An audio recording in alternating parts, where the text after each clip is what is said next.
নমস্কার, 7 নিউজ নেটওয়ার্কে আপনাদের স্বাগত।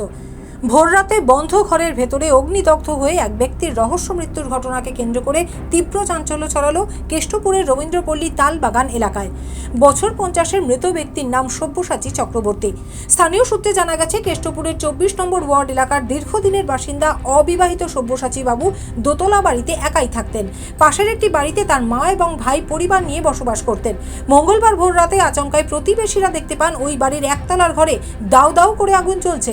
স্থানীয়রাই তড়িঘড়ি ওই ব্যক্তির পরিবারের লোকজন এবং দমকল বাহিনীকে খবর দেওয়ার পাশাপাশি প্রাথমিকভাবে বিধ্বংসী আগুন নেভানোর কাজে হাত লাগান। পরে দমকল বাহিনী ঘটনাস্থলে পৌঁছে আগুন নিয়ন্ত্রণে আনার পর দেখা যায় ঘরের মেঝেতে সম্পূর্ণ অগ্নিদগ্ধ অবস্থায় পড়ে রয়েছে সব্যসাচী চক্রবর্তীর দেহ। খবর পেয়ে ঘটনাস্থলে পৌঁছে মৃতদেহটি উদ্ধার করে ময়না তদন্তে পাঠানোর পাশাপাশি কিভাবে আগুন লাগলো তার তদন্ত শুরু করেছে বাগুইআটি থানার পুলিশ। জানা গেছে, পেশায় ব্যবসায়ী সব্যসাচী চক্রবর্তী বাঁকুড়ার বিজেপি নেতা বিভাস সরকারের পিএ ছিলেন। তবে মৃত ব্যক্তির বন্ধু তথা ওই ওয়ার্ডের পৌরপিতা মনীষ মুখার্জি জানান, বারংবার ব্যবসায় ক্ষতি হওয়ায় প্রচুর টাকা ঋণগ্রস্ত হয়ে দীর্ঘদিন ধরেই মানসিক অবসাদে ভুগছিলেন তিনি।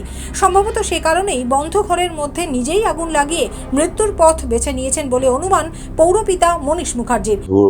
দেখা যাচ্ছে তখন ওরা ওকে ফোন করেছে, ওর ছেলে বউ সব নিয়ে পাড়ার লোক নিয়ে এসছে, ফায়ার ব্রিগেডকে ডেকেছে। তখনও জানে যে বাড়িতে নেই, যে বাড়িতে এমনি আগুন লেগেছে।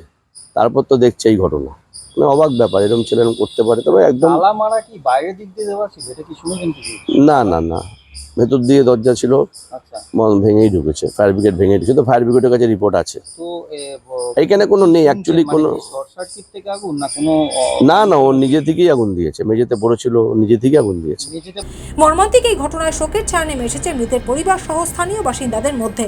শ্যামল পালের রিপোর্ট, 7 নিউজ নেটওয়ার্ক। জয় হিন্দ।